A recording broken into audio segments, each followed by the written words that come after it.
तुम्ही पाहत आहात MCN न्यूज मराठी। बुलढाण्यात काँग्रेस आक्रमक झाली आहे। शेतकऱ्यांची संपूर्ण कर्जमाफी, शेतमालाला हमी भाव, अतिवृष्टीची तातडीने मदत यासह शेतकरी, कष्टकरी आणि बेरोजगार तरुणांच्या विविध मागण्यांसाठी काँग्रेसचे प्रदेशाध्यक्ष हर्षवर्धन सपकाळ यांच्या नेतृत्वात आज अन्नदाता संघर्ष पदयात्रा काढण्यात आली। जळगाव जामोद तालुक्यातील मानेगाव येथून निघालेली ही 17 किलोमीटरची पदयात्रा जळगाव जामोद येथे संध्याकाळी समारोप होणार आहे। या संघर्ष पदयात्रेत प्रदेशाध्यक्ष हर्षवर्धन सपकाळ यांच्यासह काँग्रेस प्रवक्ते हनुमंत पवार, काँग्रेस नेते संदीप शेळके, स्वातीताई वाकेकर, ज्योतिताई ढोकणे, तालुकाध्यक्ष ॲडव्होकेट भाऊराव भालेराव यांच्यासह जिल्ह्यातील प्रमुख पदाधिकारी, शेकडो कार्यकर्ते मोठ्या संख्येने सहभागी झाले होते। अन्नदात्याला न्याय मिळालाच पाहिजे, महागाई हटावच्या घोषणांनी संपूर्ण परिसर दणाणून गेला होता। शिवशाहू फुले आंबेडकरांचा महाराष्ट्र आहे आणि अलीकडच्या काळात भारतीय जनता पक्ष आणि त्यांचे बदलवच्चे हे छत्रपतींच्या शिवाजी महाराजांच्या इतिहासासोबत खिलवाड करत आहेत। कुठेतरी बदनामीचं कारस्थान हे सुरू आहे, हे आम्ही अजिबात खपून घेणार नाही। हा इशारा आज शिवसन्मान पदयात्रेच्या निमित्ताने आहे आणि यासोबतच अन्नदात्याला अभिवादन करत असताना आज लाखोचा पोशिंदा शेतकरी हा शेतमालाला भाव नसल्यामुळे, कृषी निविष्ठांच्या भाव वाढ झाल्यामुळे आणि एकंदरीत शेती या संपूर्ण व्यवसायावर जे आसमानी आणि सुलतानी संकट आलंय, त्यातून सरकारने ताबडतोबीनं एक भरगच्च अशा स्वरूपाचं पॅकेज आम्हाला द्यावं।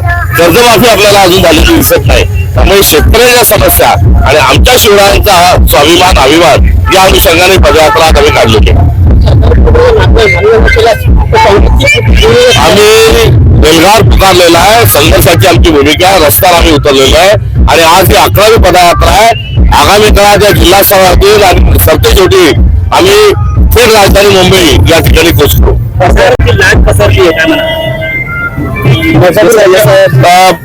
बाल लैंगिक शोषणाच्या अनुषंगाने दुर्दैवाने अलीकडच्या काळात वारंवार घटना घडत आहेत। निर्भया कांडाच्या नंतर जे कायदे तयार झाले ते आज काम करत नाही। कोपर्टीमध्ये जसं ताबडतोबीनं शासन झालं, निर्भयावर झालं, तसं सरकार करत नाही। किंबहुना अशा प्रकारामध्ये लिप्त असणाऱ्यांना त्यांच्या पक्षामध्ये पदं दिल्या जातात आहे आणि आता याची परिणिती ही गावागावामध्ये आता अशा प्रकारच्या घटना, किरसवाड्या घटना घडत आहेत। आम्ही याचा तीव्र शब्दात निषेध करतो। जनाची नाही तर मनाची कुठेतरी बागत असताना गृहमंत्र्यांनी किमान त्यांच्या गृहपती पंतप्रधानाचा तरी त्याग करावा, राजीनामा द्यावा, ही या निमित्तानं आमची मागणी आहे। आणि महाराष्ट्राला एक सभ्य, सुसंस्कृत आणि भ्रष्टाचारी नसलेला गृहमंत्री लवकरात लवकर द्यावा।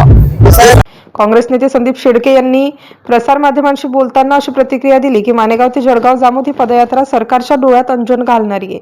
शेतकऱ्यांच्या डोळ्यातील अश्रू पुसण्यासाठी हर्षवर्धन सपकाळ साहेब रस्त्यावर उतरले आहेत। हा लढा आता थांबणार नाही। MCN न्यूज मराठीकरिता संपादक राजीव वाढे, जळगाव। काँग्रेसचे प्रदेशाध्यक्ष आदरणीय हर्षवर्धनजी सपकाळ यांच्या नेतृत्वामध्ये आज ही 17 किलोमीटरची पदयात्रा निघते आहे।